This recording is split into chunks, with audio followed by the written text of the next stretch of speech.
Sometimes I forget how big my country is.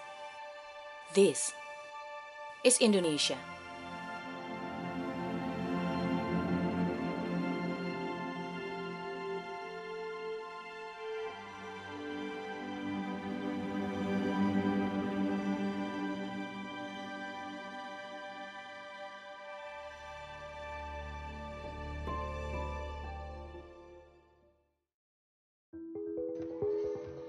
Bhinneka Tunggal Ika ini kan berasal dari bahasa Sanskerta ya, yang arti harfiahnya mungkin berbeda-beda tetapi satu, atau dalam bahasa Inggris Unity in Diversity.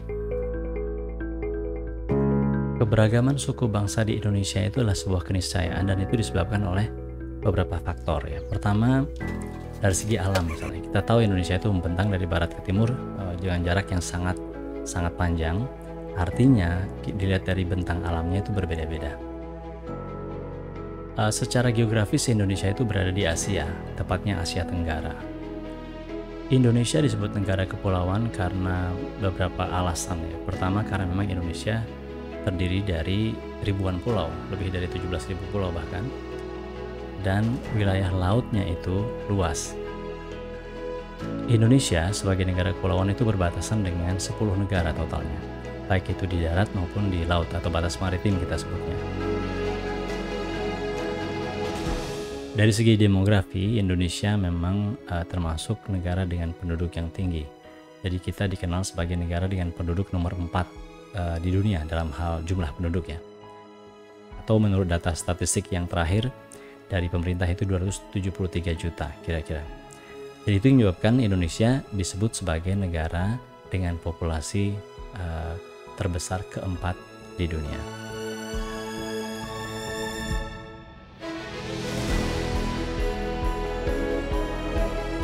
Jadi Indonesia ini memang memiliki kemampuan dalam hal demografi. Dibandingkan dengan negara-negara G20 misalnya, Indonesia adalah salah satu negara dengan populasi usia produktif yang paling besar. Ya, dalam kurun waktu 10 tahun memang di sisi positif ya, ada pertumbuhan ekonomi yang cukup konsisten sebelum pandemi di kisaran 5%. Dan itu terus berlangsung, baru kemudian didistorsi karena ada pandemi, turun, bahkan sempat negatif.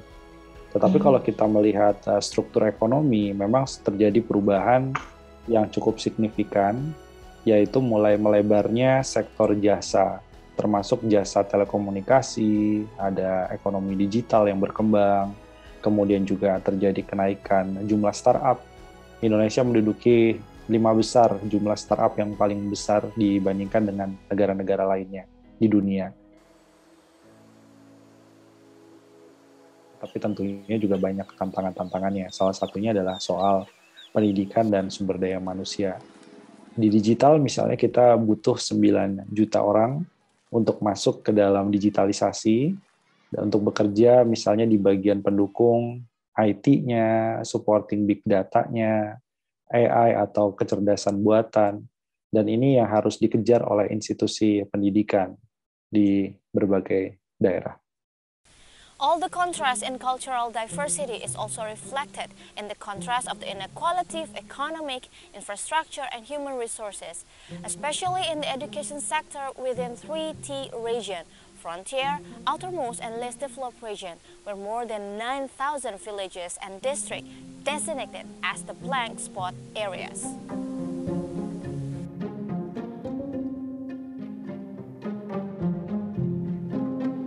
Kalau nggak ada jaringan, sama aja bohong. Betul. Jadi itu pertama kita.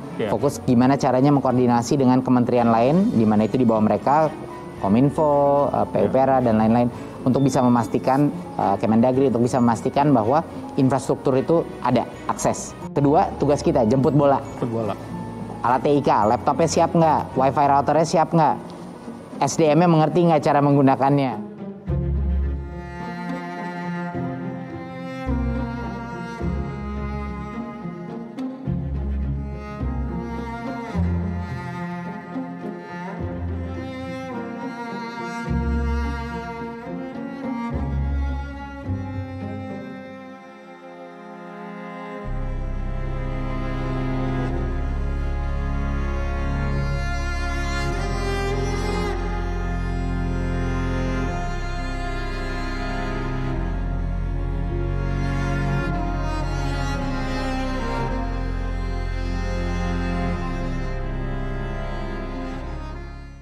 Nah, kalau terkait Merdeka Belajar sendiri, sebetulnya ini gagasannya sih ya bagus. Nah, memang Mas Menteri, cuma kadang-kadang gini, bukan kadang, memang kenyataannya cara berpikir kepala sama kaki, tangan, badan ngikut ini nggak selaras kadang-kadang. Dan cara berpikirnya, perubahannya ke Mas Menteri, itu daya dukung di bawahnya yang kadang-kadang kan itu kan terpontal-pontal kayaknya. Kalau saya mengamatinya begitu.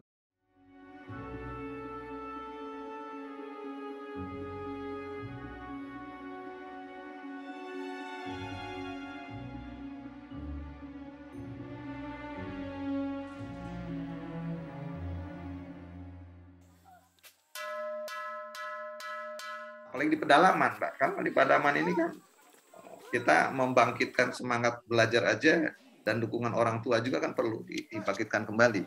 Karena selama ini ya udah, daripada nggak sekolah, anak bantu di kebun, bantu di sawah kan gitu kira-kira orang tua. Nah, ini sekarang terjadi seperti itu, untuk mengondisikan kembali lagi ke sekolah. Saya kira itu tantangan.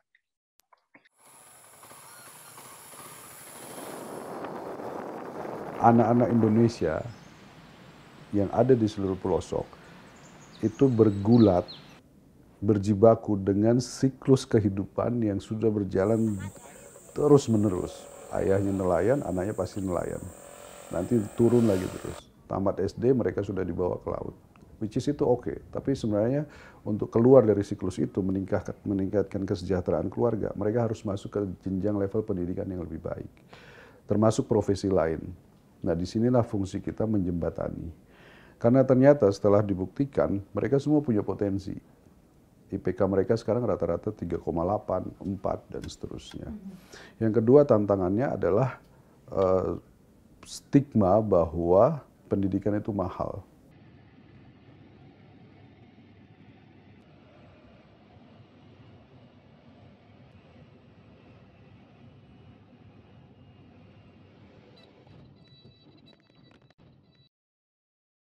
Jaraknya tuh sekitar 55 menit dengan pesawat dari ibu kota provinsi di Papua.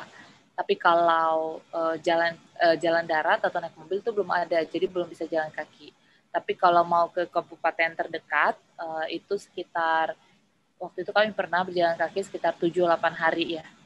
Gitu, dengan pasti ada istirahat. Ya 7 harian untuk sampai ke kampung ini. Dan ya kampung ini distrik ini namanya Kosarek, dan kami akhirnya mulai merintis kegiatan pendidikan di situ.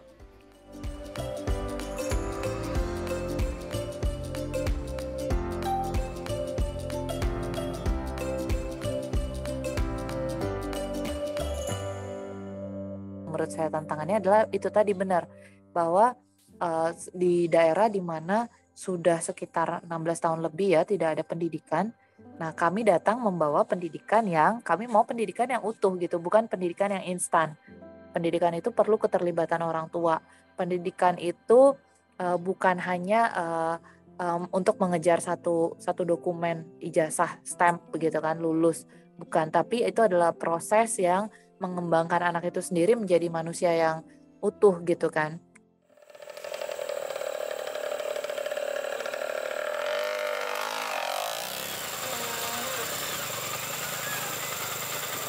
Ya, daerah-daerah yang memang secara infrastrukturnya cukup tertinggal merupakan daerah yang sebenarnya paling dalam terimbas dari pandemi. Pertama, mereka dalam hal komunikasi, informasi yang diterima tentu tidak imbang dengan yang diterima masyarakat di perkotaan, yang infrastruktur komunikasinya jauh lebih lengkap.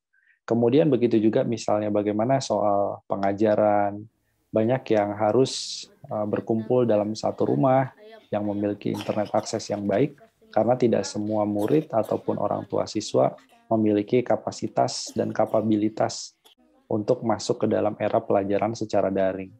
Jadi ini akhirnya mengakibatkan banyak sekali loss dalam hal pendidikan, dan nanti ujungnya adalah soal pemerataan. Mereka yang terlepas ataupun infrastrukturnya tertinggal dibandingkan saudara-saudara lainnya yang ada di kawasan urban, mereka akhirnya sulit mengejar pemulihan ekonomi secepat daerah-daerah lainnya. Bukan hanya soal infrastruktur telekomunikasi, tapi juga infrastruktur dasar, misalnya soal sanitasi, kemudian juga jalan, menuju kepada pusat ekonomi. Kalau itu tidak merata dan masih banyak yang tertinggal, tentunya ini akan mengakibatkan ketimpangan yang cukup lebar antara mereka yang hidup di perkotaan dengan hidup di daerah-daerah 3T, termiskin, tertinggal, terluar.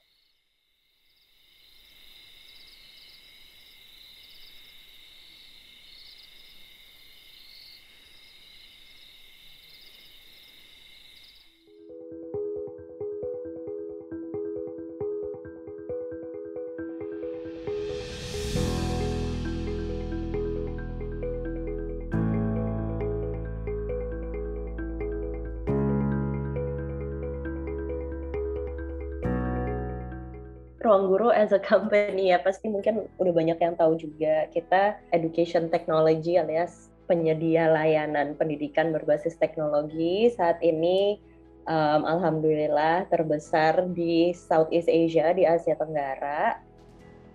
Jadi nggak cuma di Indonesia, kita juga punya kantor, punya subsidiary gitulah ya di Thailand dan di Vietnam. Belajar online itu salah satu kendala terbesarnya itu motivasi anaknya gitu kan, terutama buat yang video belajar. Karena nggak semua anak udah punya konsistensi atau disiplin, kedisiplinan yang cukup lah untuk ngatur, oh aku mau belajar jam berapa, dan bisa ngejaga itu consistently. Kalau kita lihat data pengguna kita, sebenarnya banyak juga gitu yang dari 3T. Mungkin nggak sesemua itu daerah 3T kita masuk gitu ya, tapi ada beberapa sih kemarin pas kita lihat kabupaten-kabupaten yang emang 3T masuk juga gitu. Dan biasanya mereka ngakalinnya yaitu dengan tadi fitur offline atau pakai si USB itu. Nah, saat ini Indonesia telah membangun hampir 1,5 juta base transceiver station di seluruh Indonesia, baik oleh operator seluler maupun oleh pemerintah. Namun demikian, tadi disampaikan ada sekitar 9.113 desa dan kelurahan yang belum terhubung, ya, atau belum dibangun base transceiver station, sehingga di situ ditetapkan sebagai daerah blank spot di wilayah 3T.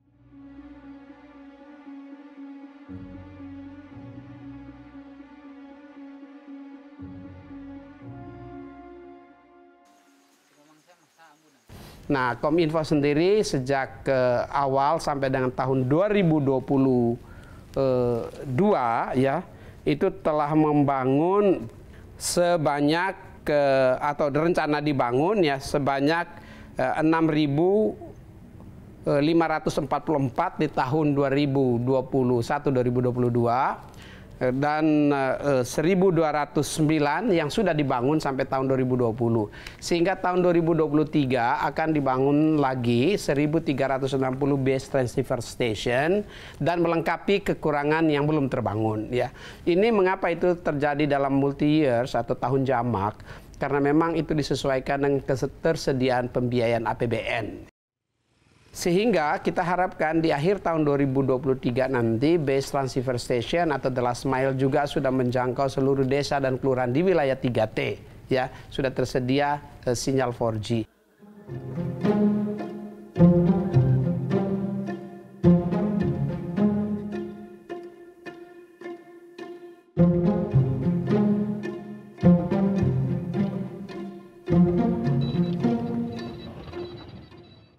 Saya itu waktu dulu itu tidak tahu membaca, tidak tahu tulis, tapi sekarang itu saya membaca, bisa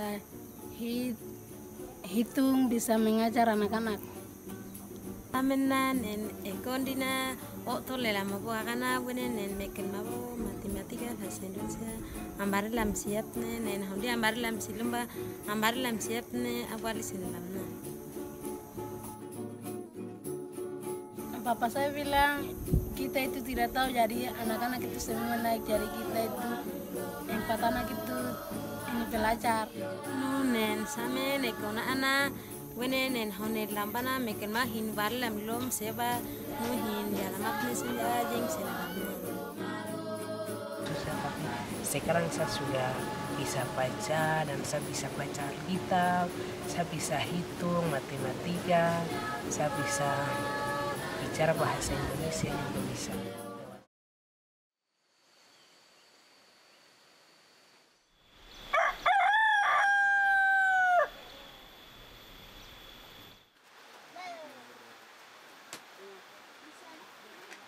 pesan khusus saya, pemerintah ini kan apalagi sekarang ada isunya malah mau melakukan perubahan undang-undang, Sisdiknas, yang lain-lain.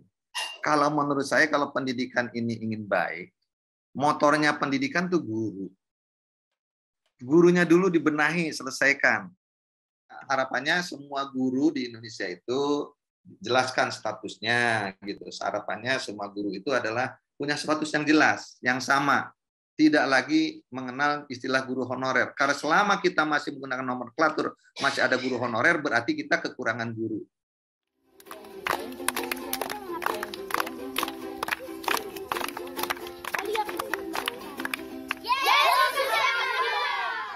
Harapan saya adalah bahwa semua anak itu berhak mendapatkan kesempatan yang sama, gitu ya, untuk pendidikan, untuk kesehatan. Dan itu adalah sebenarnya tanggung jawabnya pemerintah gitu. Dan ketika kita meneglect mereka punya hak, itulah akhirnya mungkin banyak orang yang bilang, aduh anak di pedalaman tuh bodoh, mereka tuh tidak mengerti, mereka tidak tahu apa-apa, aduh mereka susah, bebal, dan segala macam label negatif yang diberikan. Padahal sebenarnya ya mereka apakah mereka seperti itu karena memang mereka seperti itu, atau sebenarnya cap-cap itu muncul karena mereka tidak diberikan ruang yang sama gitu untuk mengakses hak-hak mereka akan pendidikan dan kesehatan seperti anak-anak di kota lainnya. Karena ketika itu diperhatikan dan tidak dibiarkan, tapi benar-benar diakui sebagai warga negara dan juga diakui haknya dan diberikan haknya, maka tidak akan ada anak-anak di Indonesia misalnya di pedalaman itu yang dinyatakan bodoh atau tidak punya masa depan gitu. Jadi mimpi saya adalah ya kita perhatikanlah gitu anak-anak yang paling terpinggirkan ini.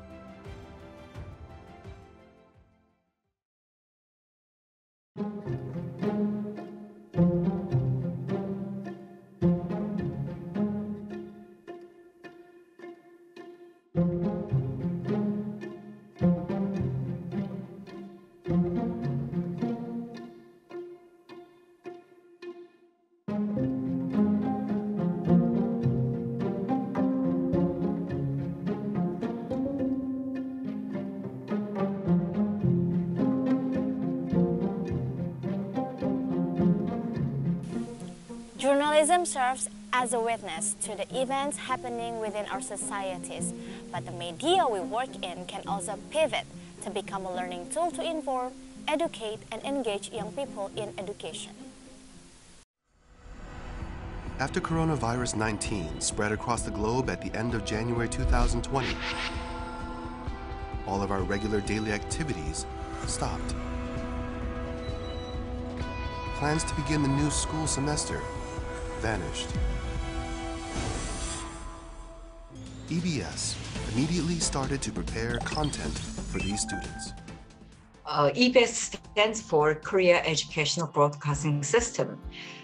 This broadcaster is a public broadcasting organization that aims to inform, educate, engage, and enlighten people at every stage of their lives. So complementing public education in Korea, EBS is dedicated to ensure accessibility and openness in education for all.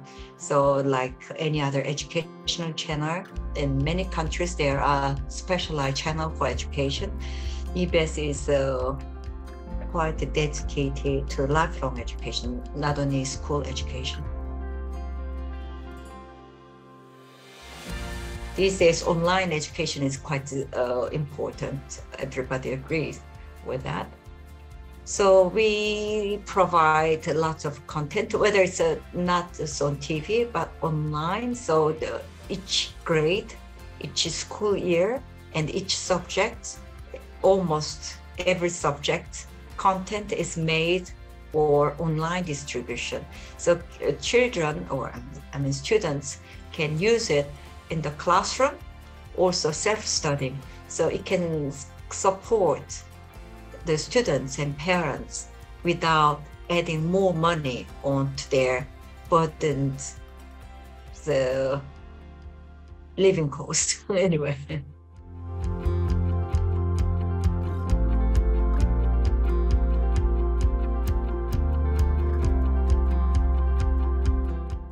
Tujuan kita mendirikan ini murni ingin memberikan kontribusi pemecahan masalah terhadap masalah yang paling pelik, yaitu pendidikan. Masalah pendidikan itu macam-macam, banyak sekali. Tapi kita tidak pengen masuk kemudian mengkritisi, tapi kita pengen memberikan solusi. Lahirlah online scholarship competition ini. Yang kedua, daripada mengutuk kegelapan, kita memilih menyalakan lilin. Lahirlah OSC ini. Yang ketiga adalah kita merasa penting, berkewajiban menghasilkan pemimpin-pemimpin baru yang lebih merata di seluruh Indonesia. Jangan lupa, 20 tahun dari sekarang tuh ada 100 tahun Indonesia merdeka. Usia-usia mereka nanti setelah 20 tahun akan datang, itu adalah pemimpin-pemimpin baru di Republik ini. Jadi itu tujuan awalnya. Karena tujuan itulah kita harus merasa memiliki masalah ini. Karena kita merasa memiliki masalah ini, kita harus turun tangan langsung. Karena kita turun tangan, berarti tidak boleh ada misi-misi lain selain membantu anak-anak ini. Makanya setelah mereka dapat beasiswa, ada problem baru, yaitu biaya hidup. Karena mereka dari kaum-kaum yang termarginalkan. Dari situlah kemudian kita menghimpun para donatur, khususnya unit-unit usaha yang ada di bawah Media Group, untuk bersama-sama, termasuk dari chairman kami, memberikan donasi pribadinya cukup besar untuk membantu biaya hidup anak-anak ini selama kuliah dari awal semester sampai selesai. Nah, begitu selesai kuliah, apakah ada komitmen kewajiban untuk membayar balik atau komitmen bekerja di unit-unit usaha ini? Sama sekali enggak. Kita bebaskan kemudian mereka jalan menuju cita-cita mereka masing-masing, kontribusi apa yang mereka mau hasilkan, tanpa ada kewajiban apapun dari kami. Tugas kami hanya mengantarkan mereka mencapai cita-cita yang mereka inginkan. That's it.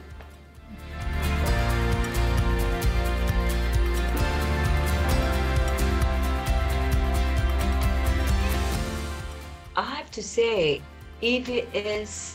even though we work hard to provide quality content for every student, the only one organization can't do everything.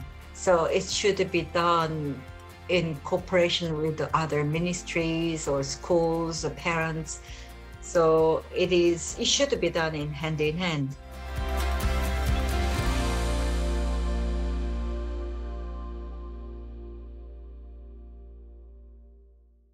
Tugas kami di Media Group membangunkan ini. Yuk, ayo kita lihat. Kita harus ambil nih kepemimpinan dunia.